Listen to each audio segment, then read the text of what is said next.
all that. I mean, it's expensive to be there, but you can get your money's worth when you're up there. In So this terms is of what I was seeing going to stuff. ask you. So if you were a performer or someone had you considered a podcast that was like you could turn to a live show, where do you begin if you want to play at the Edinburgh Fringe Festival? How does it work? Um, I'm assuming you have to apply. yeah, yeah. I mean, the difference was the first time we did it very, very last minute. So we we'd done a live show for the Leicester Comedy Festival in the February, and that went well, and people didn't hate us, and it was quite fun. And so we thought, well, why don't we do Edinburgh? That was the next suggestion, and so that was right towards the cut-off point, in terms of applying and getting in there. And then we, the first thing that happened, we actually managed to get through the promoter that had been at one of the promoters that had been in Leicester. We managed to get some traction from them. We had a conversation about them, and they told us they'd be interested in taking us on. They offered us a slot for the full run, which is great. And then they gave us the breakdown. This is what I have no clue about, because obviously you also didn't ever know when you were thought, how much does it cost? Yes, what do we have to do? I think it's safe to say I almost had a breakdown when they gave me that. To the point where, so the way it broke down was with this promoter, they were going to get us a room that would hold, I think, 50 or 60 people, and you effectively hire the room for the run. And you have to pay for the hire? Yeah, you pay for the hire, and then they take. So you pay for the hire up front, and then they would also take a cut of your ticket sales. But they would do the promotion. They would be out flying. You'd be everywhere. So that's a real big help on that. Yep. And so I think for 45 minutes every day,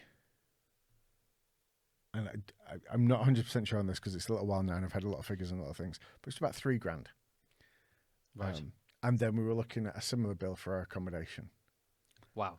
And that all came in sort of one sort of 30-second window. All that. So even if you sold out your venue, so we basically would you still be not making money? We would have to, if we'd done it that way, we would have had to sell 50% of the venue every show just to break even, and that wouldn't even cover our meals or living when we're up there. Yeah. Now, just to put things in perspective, the average audience for an Edinburgh show is 6. Wow. Okay. All right. That's probably got down to the fact that people have got so much choice. Yeah, and there's so many things on, and trying to find it and getting all You've those got to be other loud places. enough to catch people to come in. And the thing is that can change throughout the run. So there's a brilliant show there, which I highly recommend anybody who likes mythology or wrestling to look out for this, because it will be on tour in various places, called Mythos Ragnarok. And it is the original Norse legend of Thor and Loki, but it's told in wrestling. And so whenever there's a conflict, they wrestle, and it's really good. And because it's in a theatre setting, you're much closer. There's no ropes. You're really you're getting sweat on. Yeah. Other things. It's brilliant. And that show sold out every performance this year. Last year, on the very first show, there was one person in the audience. I have heard a lot of these stories. And word of mouth, it grew and grew and grew and grew. So that's the kind of thing that happens. There's a bit of a buzz that comes around. But again, that's not guaroguared for everyone. So I'm assuming a lot of people would do, we're going to save up some money. We know it's going to cost. We know we might lose out. But if we can cover that side of it, then we can just focus on doing what we do. And if it works, it works. If it doesn't, it doesn't. Yeah, but the thing is, what you've got to realise is there's a big difference between going, I'm going to go and do this because it's something I'm passionate about and I like, and then also kind of saying, sorry kids, you can't eat this week because daddy's going off. Which is one of the reasons why I don't have children. So it's starved to death. Yes. And that creates all kind of problems. I mean, there's the smell. There's anyway, legal issues. I think the thing was that really hit me when I looked at it at the time, and I was like, okay, that's a lot. And I was physically sick. I went to bed that night and I was like, okay, I need to think this over. And I was like, I don't think I can do this. That was the feeling. Because at the time I wasn't flush either. I was still coming back after COVID. A lot of people hit in different ways. I was like, and also I was going to have to stop other work while I was doing this. I was like, I don't know if I can justify it. Anyway, I woke up the next day having not slept on it, and I had this thought, which was, what will make the better story? Will it be, I could have done a show in Edinburgh. I could have gone to the Fringe and done a show. Or I did this show in Edinburgh and then had a really interesting conversation with my landlord. And I decided to go for that. But at which point we discovered this wonderful thing called the PBH Free Fringe. Now, the PBH Free Fringe is a charity that puts on venues across Edinburgh throughout the festival for aspiring artists in a way that makes it affordable. In other words, they provide you a venue for free. So you don't get listed in the Edinburgh Fringe guide, but they have their own blue book that they put around. You can still get registered in the Edinburgh, so a couple of £100 that gets you on the website and the app and those things, which are very helpful. Free Fringe have other resources that they do that. But this is a charity that runs on a budget of about 28 grand a year. And they do an incredible job. And without them, a lot of shows would not be able to be there. A lot of artists that have come through would simply not be able to be there and do what they do. And it's about so much more than the kudos of being there.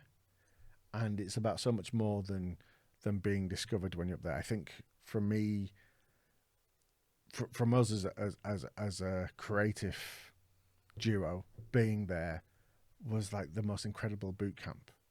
It was, I imagine it's similar to being on tour in a band. You know, it's that refining your craft, that mastering, that honing it in front of people. In real time. Exactly. And the difference is, you know, I guess, having not been in a band, but you have, rehearsals are very much like recording a podcast because you're only in the presence of yourself. Suddenly when you bring it out and you're in front of a paying audience, you know, it's such a different experience. Yeah. Absolutely 100% different. That's what you've got to try and have in your mind when you're doing rehearsals or recordings, is that what it's going to be like when you are in front of people. Yeah, completely. And suddenly you know the performance becomes more of it. You realize that sometimes, you know, you need to move around more or not move around as much. But the other thing is it also taught me a great thing about confidence in terms of being up there, in that sometimes you would look out into the audience and you think, oh my God, they hate it. They hate it. They hate me. This person in the front row particularly hates me, right? Right. And then at the end of the show, they'd come up to you and they'd go, oh my God, that was amazing. That was the best thing I ever saw. And you're so confused because of the look they had on their face. You soon learn to forget. Don't even think. You're overthinking it if you're doing that. Just carry on. Focus on what you're doing. And either that they were just like, some people concentrate with really weird facial expressions. That's what it is. Or maybe they've got something in the contact lens, or they've forgotten their glasses, but they're really engaged in it. And then other times people look like they're really enjoying it, but it's just that they, you know, just before they came into the show, they're drunk. Yeah, which is something very interesting. Actually, we had a great experience in the last show that we did. So we try and have a lot of audience participation in what we do. You get them to heckle you. In some ways, yeah. Well, we it's more that we distribute things into the audience, and sometimes those are physical items and sometimes those are skills which come back. So for example, in the first show that we did last year, the book's available to buy of the scripts, by the way, in the first show that we did last year, what part of the show is that I teach a member of the audience how to be a wrestler, and I teach them and one of the key parts of that is I teach them a finishing move, and the move is we called it the Will Smith, which is the big slap, but for COVID reasons, it just had to be on the back. Oh, the Smith. Yeah.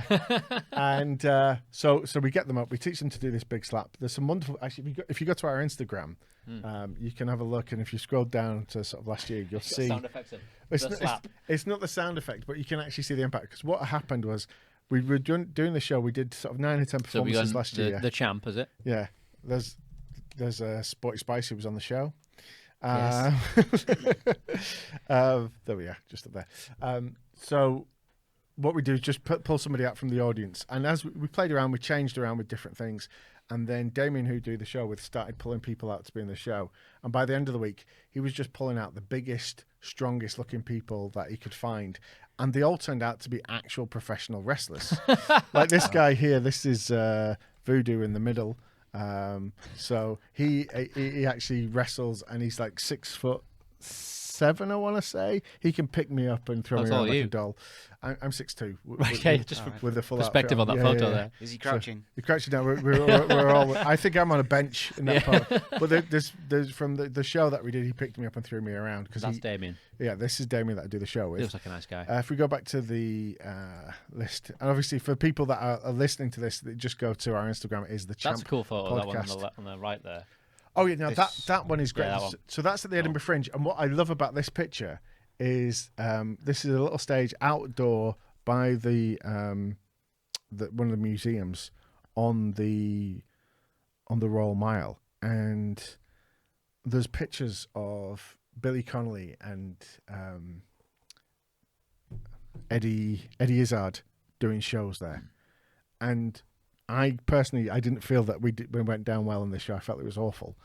But then I was looking at these pictures again, and I thought, actually, you can't tell how badly they went down. So I was like, what's important is that, good photo, that we were there and we did it. So it's wonderful to be there and do that.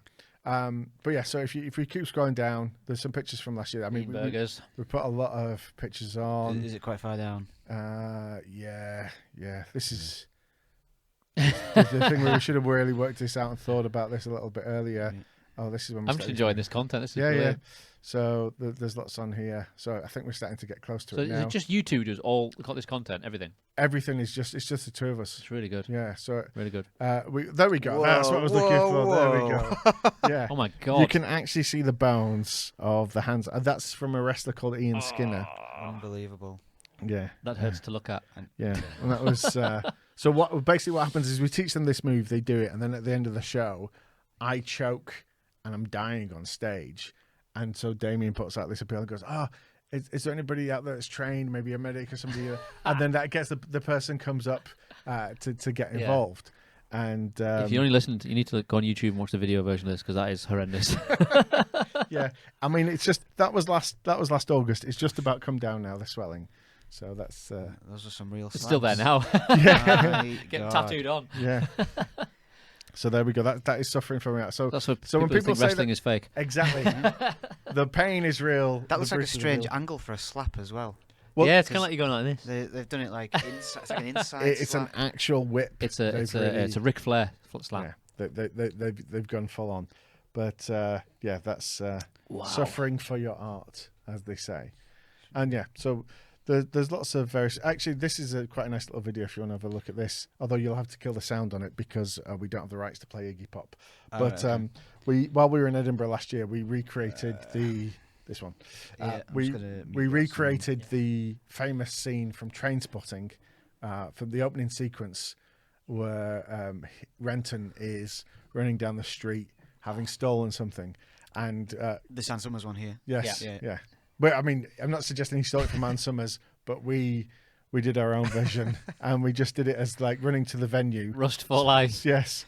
So people could. So it's the same streets, the same bits that Renton runs down. Oh yes. Including these steps.